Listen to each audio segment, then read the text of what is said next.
पैशाचा पाऊस पाडण्याचा आमिष दाखवत महिलांवर लैंगिक अत्याचार करत जादूटोण्याच्या नावाखाली भोंदूगिरी करणाऱ्या मिलिंद मदन जाधव वय वर्ष 50 राहणार धोपवे तालुका गुहागर जिल्हा रत्नागिरी या भोंदूला येथील जिल्हा न्यायाधीश SR पाटील यांनी जादूटोणा कायद्याअंतर्गत 4 वर्ष सक्त मजुरीची व 15,000 रुपये दंडाची शिक्षा ठोठावली।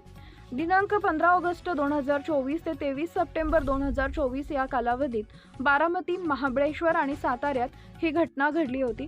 या प्रकरणी बारामतीत राहणाऱ्या एका महिलेने तालुका पोलीस ठाण्यात जाधव यांच्या विरोधात फिर्याद दाखल केली होती। पोलिसांनी त्याच्या विरोधात शारीरिक अत्याचारासह महाराष्ट्र नरबळी आणि इतर अमानुष अनिष्ट व अघोरी प्रथा जादूटोणा प्रतिबंधक कायद्यान्वये गुन्हा दाखल केला होता। जाधव यांना पैशाचा पाऊस पाडायचा असून त्यासाठी पूजा करावी लागेल असं सांगत या महिलेला महाबळेश्वर इथं बोलावून घेत पूजा केली। दुसरी पूजा करण्यासाठी नग्न अवस्थेत डोळे झाकून पूजेला बसावं लागेल असं सांगितलं। तुमच्याशी शरीर संबंध केल्याशिवाय पैसे येणार नाहीत असं सांगत फिर्यादीच्या इच्छेविरुद्ध तिच्याशी शारीरिक संबंध प्रस्थापित केले। दिनांक 2 सप्टेंबर 2024 रोजी ऑगस्ट फिर्यादीकडून 14,000 तर तिच्या एक मैत्रिणीकडून 50,000 रुपये घेतले। तिच्या बाबतीतही असाच प्रकार घडला। या प्रकरणात जादूटोण्याच्या नावाखाली आर्थिक फसवणूक केली गेली। या प्रकरणाचा तपास पोलीस उपनिरीक्षक धनश्री भगत यांनी करत आरोपी विरुद्ध बारामती न्यायालयात दोषारोप पत्र दाखल केले। या खटल्यात सरकार पक्षाच्या वतीने ॲडव्होकेट ज्ञानदेव शिंगाडे यांनी काम पाहिले। त्यांनी 7 साक्षीदार तपासले। ॲडव्होकेट शिंगाडे यांनी केलेला युक्तिवाद ग्राह्य धरत न्यायाधीश पाटील यांनी भारतीय न्याय संहिता 318(4) नुसार जाधव याला दोषी ठरवत 2 वर्ष शिक्षा व 5,000 रुपये दंड तर जादूटोणा कायद्यान्वये 4 वर्ष सक्त मजुरी व 10,000 रुपये दंड अशी शिक्षा सुनावली।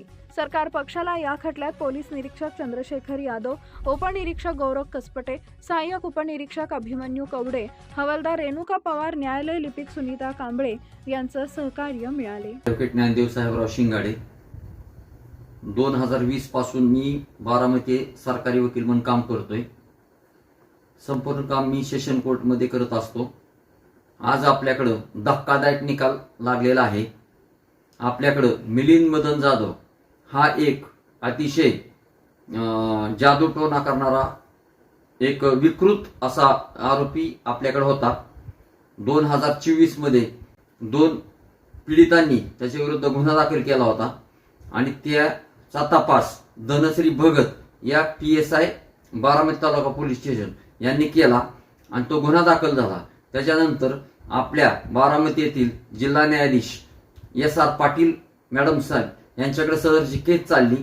सदर केसमध्ये आपण 7 साक्षीदार तपासले, परंतु 7 साक्षीदार तपासूनही एव्हिडन्स काय आला नव्हता। परंतु सदर केसमध्ये मॅडमनी एवढा अभ्यास केला, पाटील मॅडमनी, की त्याच्यामध्ये जी काही आरोपीच्या वकिलांनी ज्या काही स्टेटमेंट वगैरे मान्य केले होते त्याबाबतचे हिस्ट्री आणि मेडिकल एव्हिडन्स आणि तपासी अधिकारी यांनी दिलेला पुरावा ग्राह्य धरून व मी स्वतः केलेला आर्ग्युमेंट ग्राह्य धरून त्यांना ब्लॅक मॅजिक ऍक्ट प्रमाणे जवळजवळ 4 वर्ष शिक्षा आणि 10,000 रुपये दंड, तसेच त्याच्यामध्ये चिटिंग केली की ज्या त्या महिलांना फसवणूक केली त्या महिलांकडून त्यांनी स्वतः अकाउंटमध्ये पैसे घेतले आणि ते अकाउंट आपल्याला सिद्ध करता आले आणि तोच व्यक्ती असल्यामुळं त्याला त्या 420 फसवणूक चिटिंग खाली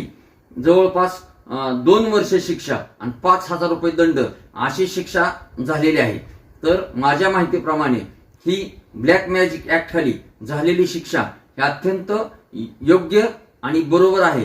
मला एवढंच म्हणायचंय की असे जे ब्लॅक मॅजिक ऍक्ट करून सगळ्या सामान्य लोकांना फसवणूक जी करतात त्यांना प्रतिबंध लागला पाहिजे आणि अशा केसेस जशा चालून कठोरात कठोर शिक्षा व्हायला पाहिजे। ही सुद्धा शिक्षा झालेली अतिशय कठोरात कठोर आहे।